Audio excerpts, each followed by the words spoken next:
Okey, siapa kita pagi ni RM18 sahaja ya. Kedua anak. Ya, terima kasih. Sama. Okey, untuk dua orang makan dia ni sarapan kita. Pagi ni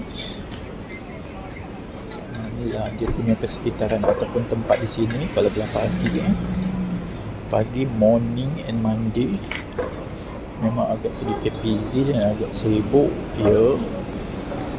Kalau daripada sebelah sana jalan ini tu nama jalan dia sekejap kita zoom in sekejap.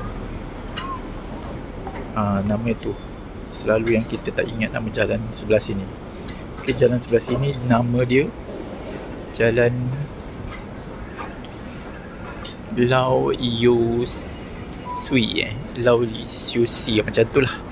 Okey, tapi kat sini nama dia Jalan Cangkap Perak nombor 5. Okay, see you dah. Okey, kita duduk di kondo ni. Kondo ni ada homestay juga kalau korang nak duduk. Okay, thank you for watching. Don't bye bye.